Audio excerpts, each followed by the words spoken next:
Hi everybody, this is Laura, City Scrapper. Thank you so much for joining me on my channel. Today I have a layout that I made using the December My Creative Scrapbook limited edition kit. I'm trying to catch up on voicing over some videos from past kits. So this is another one of those videos. I have lots more to come as well. I started off this layout with some strips of red pattern paper from the kit. The strips were a little bit shorter than my piece of white cardstock that I'm using to mount everything on, so I trimmed the excess white paper off the top. To make the strips of paper look neat and create kind of a frame, I am cutting the corners of two of the strips on 45-degree angles.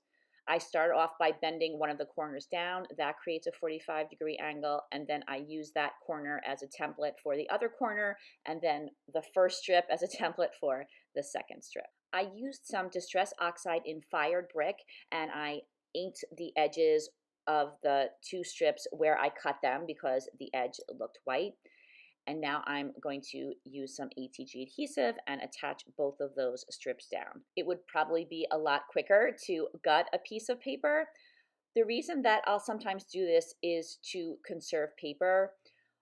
When you gut a paper, you don't have any 12 by 12 inch lengths of paper left, and sometimes I find I might need that on another layout, so to me this is a little bit preferable. I've chosen this piece of pattern paper that has a wreath on it for my background. I trimmed the pattern paper down and I matted it with a white piece of paper. I thought that the white paper would look nice between the red paper and the pattern paper. I add adhesive to the back of the pattern paper. Then I very carefully place it in the center of the white paper, and then before attaching it down to the red framed background, I added some of the Distress Oxide, again in fired brick, to the edge just to cover up the white edge I created when I cut the strips of paper. Finally, I'm going to attach the pattern paper with the white mat to the paper that has the red border on it. I, again, want to be very careful about my placement of the pattern paper on top of the red background. I make sure that I center the paper before pressing it down. So now all of the layers of the background are finally assembled and I can move on to the main part of my layout. I'm going to have a large banner going across the layout. I cut a piece of smooth white cardstock into a strip that's 2¼ inches by 10 3/8 inches, and then I cut a fishtail on either end. Because only a little bit of the banner is going to show on either side, I cut small pieces of green paper to cover the banners just in those areas.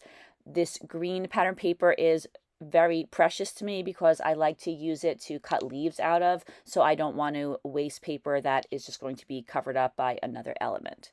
Just as I did earlier with the red pattern paper, I'm inking the edges of the green pattern paper. The name of the Distress Oxide I'm using here is Rustic Wilderness. Using a pencil, I trace the outline of the banner on the back of a layering piece that was in this month's kit. I wanted the larger banner to be a mat for this layering piece, so I cut it a little bit smaller so it would fit inside of the banner. I don't end up leaving these pieces that I'm cutting right now on the layout, but they do stay on there for quite a long time. I once again ink the edges with some Distress Oxide, and then I used ATG adhesive to hold them both in place. As I continued to work on the layout, it seemed to me like there was too much green concentrated in this one place, so I ended up going for a more neutral pattern later on. Now I'm going to start working on my photo. I have another large layering piece that I thought would be perfect to use as a mat for my photo. I cut another red mat out of the same red pattern paper that I use for the border, and now I'm mounting my photo on top of those two layers. This photo measures 2¾ by 5 inches, and I have it already matted on a piece of white cardstock. This is a photo of my family, my sister's family, and my brother's family, and we're all together on Christmas Eve. This photo was taken in 2019, so right before the pandemic hit that following spring. Christmas was kind of crazy for the next few years. There was a circle that I thought looked like it should have a hole punched in it, So I use some really old tools, therefore setting eyelets. I don't set eyelets so much anymore, but I still use the tools that create holes in paper. Every now and then I use those. Now I'm giving my photo and the banner a little bit of dimension by cutting some fun foam to size and sticking it down. I like to use the fun foam that has the one adhesive side, and now I'm adding some ATG adhesive over the foam to hold that down to the layout. I always like to mention that I find that ATG adhesive on foam doesn't necessarily hold things down permanently. I do like to go back and add some wet glue once I'm sure of where I've placed everything on the layout. I don't like it when months later I find that the photo cluster has separated from the background, and I just wanted to let you know that that's something that I do. There were lots of poinsettias in this month's kit. I inked all of the edges with some Distress Oxide. Again, I used the fired brick, and I wanted to add a second layer of flowers to the wreath. I'm positioning the poinsettias so that they're on the inner part of the wreath, and you could still see a lot of the wreath that's printed on the pattern paper. I saved some of the smaller poinsettias and I put them on opposite sides of the photo. The two poinsettias on the lower right-hand corner, those pretty much stay put, but I do kind of fuss with the upper left-hand corner, and I'll work on that a little more in a bit. I'm going to pop up my poinsettias in a pattern. I'm going to pop up every other poinsettia. I start with the largest poinsettia that's in the center. I pop that up on some foam. The next poinsettia I attach right down to the page, and then I continue that pattern of popping one up and attaching one down without popping it up all around the wreath. This pattern helps all of the poinsettias to fit around that wreath, and it also, I think, makes it look a little more interesting than just popping all of them up. It adds a little bit of variety in the dimension. I also use some foam on some of those smaller poinsettias that I put on the photo. I pop up the one in the upper left-hand corner, and I use some foam on just one of the poinsettias in the lower right-hand corner.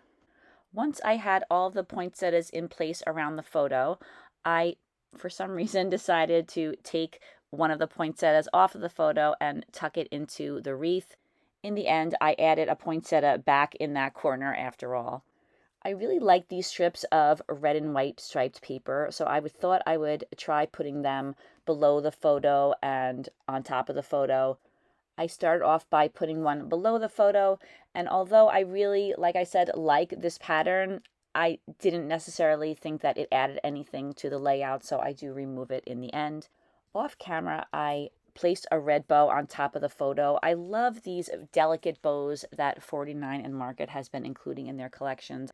And now I'm thinking about adding a title in the lower right-hand corner. It says, "It's a Wonderful Life." I'm also going to add a very small cluster in the upper left-hand corner. I have a cardinal die cut, and I also have this branch die cut.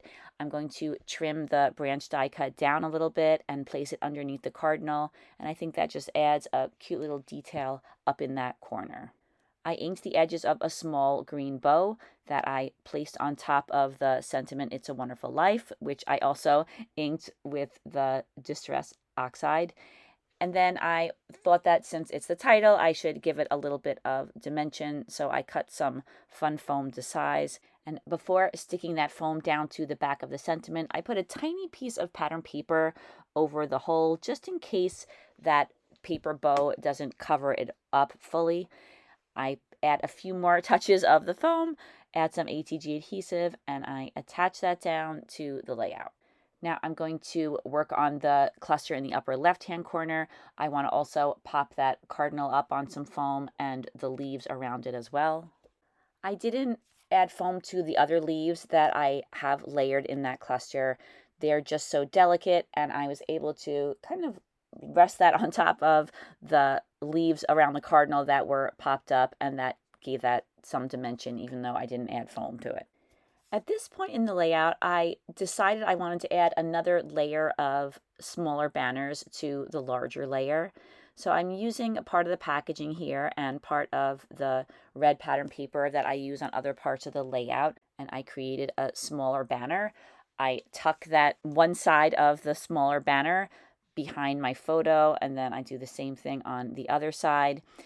Now I'm tucking the other strip of striped pattern paper on top of the photo.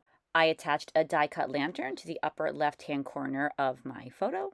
And then I was thinking that I wasn't really crazy about the sentiment I was using as a title. I felt that it was a circle on the bottom of a circle. I didn't like the way that looked. So I decided to use a die that was in my stash. This is an Elizabeth Craft Designs die. It says Together. I cut it out 4 times, once out of the green pattern paper and 3 times out of white cardstock. And then I used some gel glue and I glued the 3 layers of white cardstock together, and then I added the green one on top of those layers. That's just to give a little bit of dimension to the title. I slightly offset that top green layer so you could see a little bit of the white behind it, and then I placed it in the lower right-hand corner of my layout where that other sentiment was. I'm sorry that my head and my messy hair are in so much of this part of the video. To the right of the layout, you can see there's a little pile of die cuts. I used a berry branch die that I had in my stash and some of the packaging that we got in this month's kit, and I cut out a whole bunch of these little tiny branches, and I am scattering them throughout the wreath. I really love this packaging that I used to die cut the branches out of. It's a bluish color with some white mixed in. It gives a lot of variation to these little branches. Now I'm adding some gel glue to the back of my title, which I'm attaching down in the lower right-hand corner. I want to make sure that I have the title positioned correctly before I allow it to dry. And then I tuck back in a couple of those little branches, one right near the title, and then I put the other one at the top of the layout. At this point, I removed those red and white striped strips from the layout. I just didn't think they added anything to it. As I had said, I really like those strips, so I thought maybe I could use them as photo corners. I'm using an EK Success scalloped photo corner punch and punching out some photo corners. Because there are embellishments in some of the corners, I'm only punching out photo corners for 2 of the corners of the photo. But despite the fact that I love this paper, I don't end up using these photo corners. I just didn't like the way they were striped. I thought it was a little too confusing for the eye. I will switch those out in a moment. Here you could see I removed those smaller banners, and I also removed the green paper that I had layered over the large banner and replaced it with a little bit more of a delicate pattern that's a little lighter in color. Now I'm adding 2 more tiny poinsettias to the layout, one in the upper left-hand corner of the photo where I had a poinsettia earlier in the video. Then I added that tiny poinsettia to the end of the title to add a little bit of an embellishment there. Now I'm adding some green photo corners. I think these are much easier on the eye than the striped ones. I just layered them right on top of the striped ones. I didn't even take those out. Now I'm adding some bling to the layout. I used some inexpensive gold rhinestones that were self-adhesive. I had them in a number of different sizes, so I added those all throughout the wreath. I wanted to add an embellishment to either side of the banner, so I used some green self-adhesive pearls. I also used 2 of those same green pearls in a much smaller size to add to the 2 photo corners that are on the page. I didn't end up adding a photo corner in the upper left-hand corner because I had the lantern and the poinsettia there. I continued adding this gold bling to the layout. I'm adding a lot of the tiniest of the rhinestones and embellishing some of the smaller embellishments with the smallest rhinestones. I got these in Michael's a while back. They were in the jewelry section. I was surprised to find them there. They were on clearance, so I stocked up because I really didn't have a lot of gold in my stash. And that color is very handy, especially at Christmas time. I added a red pearl to the center of the little bow on top of the photo. And now I'm going to switch out those green pearls. I found that I had these flat pearl colored embellishments and I thought that these were a better match for the layout. I used Glossy Accents to attach them down and made sure that they were positioned where I wanted them on the banner. This layout is complete and here are some close-ups. Thank you so much for watching this video. I really hope that you liked it. I love working with these 49 and Market collections, especially the Christmas ones. If you take a look in the description box, you'll find a link to the My Creative Scrapbook website. If you would like to check out all of the kits they offer and perhaps purchase a subscription, you can do that there. Thanks again. I really appreciate all the support that everyone has shown to my channel. Welcome to all of the new subscribers. I hope everybody has a fantastic day, and I hope to see you again soon. Take care, everybody. Bye-bye.